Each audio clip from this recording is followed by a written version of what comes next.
Le thème de la conférence s'inscrit dans la continuité d'autres conférences que j'ai déjà délivrées sur la question. En 2018, à l'occasion de la Semaine internationale des archives, j'avais délivré une conférence sur archives, gouvernance, mémoire et patrimoine. Archives, gouvernance, mémoire et patrimoine. La dialectique des mots n'était pas fortuite. C'est dans une démarche de jonction des concepts et de leur contenu pour montrer que c'est comme les fondations, les murs et les toitures des maisons, cela va ensemble. En 2020, on m'avait demandé de faire une conférence sur renforcer les sociétés du savoir. Renforcer les sociétés du savoir. Sortez une dizaine d'années auparavant du sommet mondial pour la société de l'information. J'ai eu la chance, avec beaucoup d'autres, d'avoir participé au processus qui s'est déroulé sur 10 ans. Les Nations Unies avaient créé un processus pendant 10 ans, parti de Genève et clôturé à Tunis en décembre 2006, sur ce qu'est la société de l'information. Parce que la réflexion avait démarré 20 ans avant, avec la création de l'Internet et toutes les technologies. Les spécialistes des sciences sociales disaient attention, on va vers un changement de paradigme extrêmement important. On va vers la société de l'information. Après avoir basculé de la société agraire à la société industrielle, à la société des services, on bascule vers quelque chose de plus complexe. La société de l'information. Tunis, et une semaine de débat, 6000 personnes venues de 198 pays à travers le monde, près de 500 organisations de toute obédience avaient, après des discussions extrêmement pointues sur le plan intellectuel, sur le plan scientifique, accepté une définition de la société de l'information. Parce que la première question qu'on nous a posée, c'est qu'est-ce que c'est que la société de l'information? En scientifique, on se devait de la définir. Nous nous sommes accordés sur la définition suivante. La société de l'information, celle du XXIe siècle, sera une société des savoirs en partage. La société de l'information est une société des savoirs en partage. C'est-à-dire tout ce que l'intellect produit, les connaissances, les savoirs, les sciences, les techniques, les valeurs, mais ne sont ce qu'elles devraient être que si elles sont en partage, c'est-à-dire si on les diffuse. Or, parmi les diffuseurs, les mieux adaptés sont les archivistes, les bibliothécaires et les documentalistes que nous sommes. C'est la raison pour laquelle cette année, quand on me propose la place des archives dans les politiques publiques des États africains, l'exemple du Sénégal, je dis on est dans la continuité. On est dans la continuité du sens, de l'objet, des objectifs et des avantages des sociétés de l'information, de la société de l'information à travers les métiers et disciplines de l'information. Dans notre discipline, les sciences de l'information, chaque fois qu'on pose une formulation, la première des questions, et mes anciens étudiants ici devenus d'éminents collègues ne le démentiront pas, dit pour bien comprendre une formulation, il faut apprendre à en tirer la substantifique morale, c'est-à-dire indexer. Nous disons en termes clairs dans notre métier, dans notre discipline, indexer, c'est-à-dire sortir les mots-clés de la formulation du sujet. J'ai eu la chance en 1976-77, au cours de ma formation en France, d'avoir été entre les mains d'un des meilleurs spécialistes de la question à l'époque, Jacques Imli, qui était directeur du service des archives d'Alsace, qui était l'un des premiers archivistes à s'intéresser de manière très profonde à l'indexation. Et pendant qu'on a discuté entre étudiants très curieux pour savoir ce qu'était l'indexation, il nous a sorti une formule magique tirée évidemment de son expérience devenue expertise. Il avait dit l'indexation, c'est tiré d'un document, tiré d'un texte, tiré d'une formulation, tout ce qui est utile et rien que ce qui est utile. Tiré d'un document, tout ce qui est utile et rien que ce qui est utile. Mais pour cela, disait-il, il faut être précis, il faut être concis. Il faut être précis et concis. Donc, ce n'est pas très sénégalais ça. Les Sénégalais ne sont ni précis ni concis. Évidemment, moi, j'ai appris à partir de ce jour à cultiver la précision. Dans notre thème donc, place des archives dans les politiques publiques des États africains, la première des choses à faire, c'est archives ici, place, c'est quoi?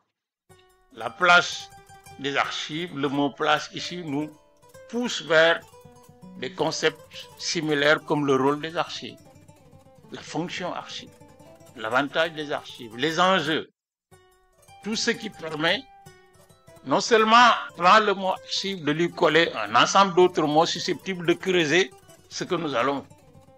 Et le mot archive lui-même, alors vous me direz, je reviendrai plus tard sur la définition, elle peut ici apparaître comme document, tout ce qui est document, tout ce qui est information, c'est-à-dire du savoir fixé sur un support. C'est ça que nous appelons information. Tout ce qui est donné, on parle beaucoup de données, des bases de données, des métadonnées, ou alors communication, c'est-à-dire comment partager du savoir d'un émetteur vers un récepteur. Le mot le plus important ici, c'est politique publique. Qu'est-ce que c'est qu'une politique publique? Je reviendrai également sur la définition, mais elle pourrait signifier des actions, des activités, des programmes, des politiques même. Le mot politique ici ne signifiant pas la chienlit que nous vivons souvent dans nos pays où chacun tire sur chacun en croyant avoir raison, sans écouter l'autre. Mais politique ici, c'est comment fixer un objectif, comment en déterminer les attendus, les indicateurs, les moyens d'évaluation et le moment venu, la reddition. On voulait faire ceci. Pourquoi on le fait? Pour qui on le fait? Quels sont les avantages? Comment le faire bien? Et à l'arrivée, dire, on m'avait fixé l'objectif, voilà ce que j'ai atteint. C'est ça que nous entendons par politique publique. Enfin, le contexte, c'est l'Afrique, les politiques publiques dans nos pays, l'Afrique. Parce que j'ai fait il y a quelques semaines une conférence à l'occasion de la Journée internationale de l'Afrique au ministère des Affaires étrangères et j'évoquais la grande conférence de 1974 sur la création de l'OUA, qui est l'ancêtre de l'Union africaine à Addis Abeba, avec pratiquement toute la semaine de débats intenses qui a opposé Nyerere d'un côté, Nkrumah de l'autre, à Senghor d'un côté, avec Houphouët-Boigny et tout cela sur la perception de l'Afrique dans les enjeux du monde après les indépendances. Et quand j'entends aujourd'hui parler de souveraineté, les Nyerere et Nkrumah en 1974 disaient si on n'a pas une armée commune avec un seul commandement, si on n'a pas un ministère de l'économie et des finances commun, ce n'est pas la peine d'y aller. Personne ne fera d'échappée solitaire. C'est-à-dire, il y a 54 États, aucun ne se développera sans les autres. Ça, il faut que ça soit très clair. Ce qu'on appelle en cyclisme une échappée solitaire, un cycliste qui sort du rang et qui gagne la batte, ça peut arriver. Mais pour le développement de l'Afrique, ou on se développe ensemble, ou on se sous-développe ensemble. Aussi simple. Dans les années 60, quand on était, nous, 70 jeunes étudiants, un de nos livres de chevet, c'était le livre d'André Gunder Frank, qui s'appelait à l'époque Le développement du sous-développement. André Gunder Frank, le développement du sous-développement. C'est-à-dire comment des pays, parce qu'il y a des immeubles de plus en plus nombreux, des voitures de plus en plus nombreuses, certains ajouteraient même des femmes de plus en plus jolies, croient qu'on se développe. C'est pas ça le développement. Et Gunder Frank disait attention, on est en train de développer le sous-développement. Et quand la Côte d'Ivoire des années 70, dans le feu de la production agricole, café, cacao et consort a commencé à sortir de l'ornière, tout le monde a dit le miracle ivoirien. Samir Amin a dit attention, c'est pas le développement, c'est la croissance. C'est pas le développement, c'est la croissance. Or la croissance, ça fluctue, ça monte, ça descend. Eh ben, ça a donné quoi? Eh ben, c'est pas le développement. Donc, ces questions sont extrêmement importantes. J'ai eu la chance également, jusqu'à la fin du dernier régime, si vous voulez, d'avoir participé avec le ministre Ibrahim Sall, l'ancien ministre, dans un comité de techniciens. On n'était pas des politiques. Moi, j'ai arrêté de faire de la politique dans ce pays quand c'est devenu pratiquement l'auberge espagnole, c'est-à-dire où chacun ne trouve que ce qu'il apporte. J'ai arrêté et je retournais à mes premiers trucs qui est la science, le savoir, parce que lui, il n'est pas neutre. Parce que la neutralité, la science ne connaît pas. La science connaît la vérité par le savoir, par la démonstration. La vérité par le savoir démontré. Donc, on était autour de lui sur une évaluation des politiques publiques. Agriculture, élevage, pêche, enseignement, santé, tout. Dans chaque secteur, on avait rassemblé un ensemble d'intellectuels, de grands commis de l'État, du public et du privé pour réfléchir sur une espèce d'évaluation des politiques publiques afin d'aider le gouvernement à y voir plus clair. Je pense que c'est quelque chose d'assez... Les politiques publiques, en général, signifient, la politique plutôt désigne un ensemble de décisions visant à résoudre un problème qu'un gouvernement estime être prioritaire. Un ensemble de décisions visant à résoudre un problème qu'un gouvernement estime prioritaire. On a un problème aujourd'hui, tout le monde dit autosuffisance alimentaire. C'est une priorité. J'ai dit avant-hier que j'ai vu un discours de Senghor et de Momoria en 1962, on parlait d'autosuffisance alimentaire. Le même mot. Voilà. Abdou Diouf en a parlé, parce que moi je suis archiviste, j'ai la chance de pouvoir souvent archiver. J'allais retrouver le concept dans les discours de Momodia, de Senghor, d'Abdou Diouf, d'Abdoulaye Wade et de Macky Sall. Maintenant, j'en entends avec le nouveau gouvernement. Qu'est-ce qui s'est passé? Est-ce que c'était pas volontaire ou maintenant? La politique publique élaborée par une entité publique, une politique publique élaborée, c'est-à-dire pensée, conçue par une entité publique. Elle ne sort pas du néant.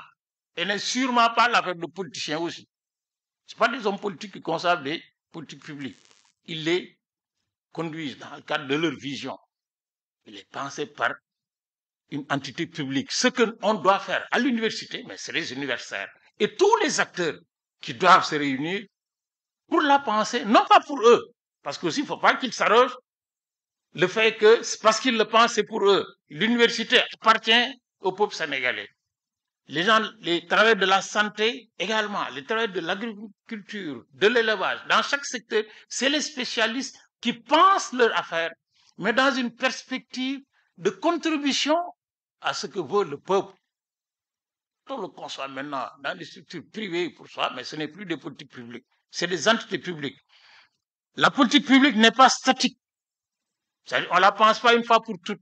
Ce que nous voulons faire de l'Université du Sénégal dans 20 ans, mais il va falloir le penser dans la durée, en se disant que dans 20 ans, ce ne sera pas fini. Il va falloir continuer, parce que le contexte change. C'est la même chose pour l'agriculture, pour tous les autres secteurs. Il s'agit par ailleurs d'un moyen par lequel le gouvernement expose sa vision. Une vision, c'est-à-dire une vue dans le moyen et long terme. Qu'est-ce que nous voulons faire du Sénégal? Qu'est-ce que nous voulons faire de l'Afrique dans la mondialisation? Les gens disent, oui, je veux sortir de la mondialisation. Ce n'est pas un débat, parce que personne n'a le choix. La mondialisation, elle est là. Voilà. On y vit avec sa vision qui prend en charge celle des autres, parce que comme on doit se rencontrer, savoir à quel niveau on va se rencontrer, ce que Senghor appelait le rendez-vous du donner et du recevoir. Qu'est-ce qu'on va donner? Qu'est-ce qu'on va prendre? Donc, ce n'est pas un choix. C'est comme la démocratie dit, ce n'est pas un choix. On est obligé. Il s'agit par ailleurs d'un moyen par lequel le gouvernement expose donc sa vision concernant différents éléments, par exemple l'égalité des droits humains, le développement social, l'agriculture, la santé, ainsi de suite. Quant aux archives, j'ai retenu deux définitions. J'ai retenu la définition de nous, archivistes. à travers le dictionnaire archivistique, parce qu'il existe. Et puis, la définition la plus opérationnelle, celle de la loi du Sénégal, parce que nous enseignons l'archivistique, la science, comme on l'enseigne en Chine ou en France. Mais la définition la plus opérationnelle pour nous, c'est celle que le gouvernement de notre pays a dit dans une loi. Sauf que les unes et les autres ne sont pas éloignées. Le dictionnaire archivistique dit que les archives, c'est l'ensemble des documents, quelle que soit leur date. Donc, du coup, dans la tête de ceux qui pensent que l'archive, c'est un vieux document, ça tombe à l'eau. Parce que la lettre que le directeur, le haut commissaire de l'OMS signe aujourd'hui est un document d'archive au même titre que la convention de création de l'ORS, il y a 60 ans. Donc, ce n'est pas une affaire de date. Ce n'est pas donc de vieux documents que gèrent de vieilles personnes comme Baïcham parce qu'ils n'ont plus rien à faire. Quelle que soit leur date, quelle que soit leur forme, c'est-à-dire qu'ici, nous parlons de forme diplomatique au sens archivistique du terme, de la correspondance au rapport, à la note, au procès verbal, tout ça, c'est des archives, quel que soit leur support physique. Ils sont sur du papier, ils sont sur des disques, ils sont sur des vinyles, ils sont électroniques, peu importe. Ces documents donc sont élaborés, c'est-à-dire créés, générés ou reçus, venant d'ailleurs, mais par une personne physique ou morale, un organisme public ou privé, en fonction de leurs activités déterminées par des textes. C'est-à-dire que Babacar n'a pas pris sur lui fiscalité de faire cette réunion. Il a fallu que les responsables qui l'ont nommé lui donnent la possibilité de le faire. Le directeur de la BU ne vient pas parce que ça l'intéresse. Il vient au nom des textes qui l'ont nommé à la BU. Et c'est cela, en fonction de leurs activités, et conserver ces documents, la définition dit, est conservé à des fins utilitaires. On ne les conserve pas comme quelqu'un fixou qui conserve ses sous et qui de temps en temps jette un coup d'œil, ressent quelque chose et referme.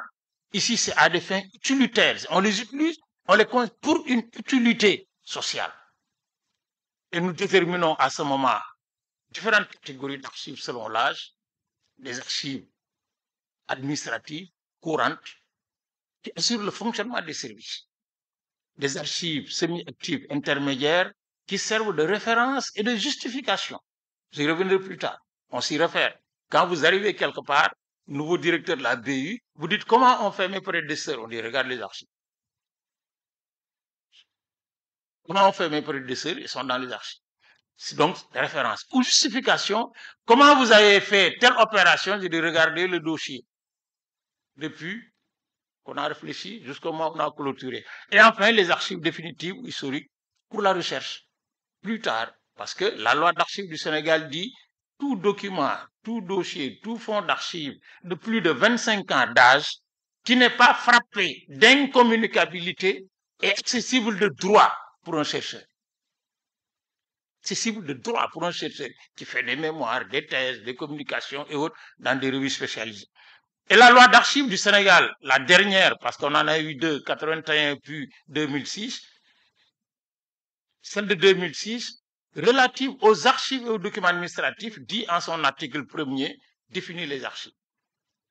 Maintenant, quels sont, du point de vue de notre approche, notre sujet, le pilotage des politiques publiques au Sénégal? Moi, j'ai une référence la plus récente. J'ai eu la chance de participer en 2018 au forum sur l'administration publique que le gouvernement avait convoqué à Diamniadio. On a conquis tout le monde. Et la référence ultime pour moi, c'était le discours du chef de l'État. Celui-là, c'est sûrement pas lui qui l'a écrit. On l'a écrit pour lui. Mais c'est pas que lui. Hein. On écrit des discours pour tous ceux qui les lisent sans toujours comprendre quoi que ce soit. Et le président de la République de l'époque disait 70% des ressources publiques collectées par l'État du Sénégal vont dans le fonctionnement de l'administration. Chaque fois qu'on récupère 100 francs, les 70 vont dans l'administration. Les salaires, les équipements, les infrastructures, tout. Ça veut dire qu'il reste 20 francs pour faire le reste. Pour l'administration sénégalaise, c'est 250 à 300 000 personnes maximum, en tirant tout le monde, sur 18 millions. en termes donc de ressources humaines. Ensuite, en termes de récréation, il disait moins de 50% des citoyens sénégalais sont satisfaits du fonctionnement de l'administration. Ça pose des problèmes. 70% de ce que nous récupérons va dans l'administration pour répondre aux besoins et aux problèmes de population. Moins de 50% sont satisfaits. Ça veut dire que, mais c'est le tonneau de Danaïde, on y met et ça ne sera jamais plein. Quelqu'un d'autre dirait on jette de l'argent par les fenêtres. Ce n'est pas le cas, mais cela pose un problème d'efficacité et un problème de réponse aux problèmes et besoins de l'administration. Or, une des chercheurs qui s'est le plus pesantie sur les questions de politique publique au Sénégal, Dr Katerina Noussi, dit quelque part une politique publique efficace et efficiente exige une administration performante.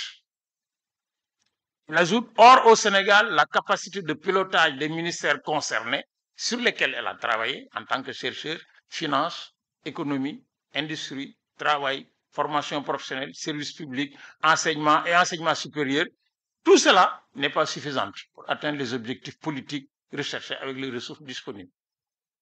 C'est une chercheuse libre, neutre, qui le dit. Les politiques publiques dans notre pays ne répondent pas aux objectifs assignés, encore moins aux demandes et aux problèmes.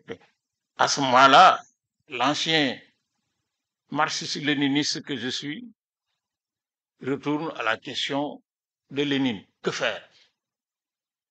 Il a fait un petit, que sais-je, livre de référence de tous les militants communistes des années 60 à aujourd'hui.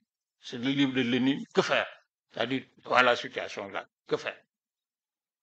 Question à toutes les fonctions, à toutes les disciplines, à toutes les professions. Mais quelle est la réponse des archivistes et des bibliothécaires que nous sommes?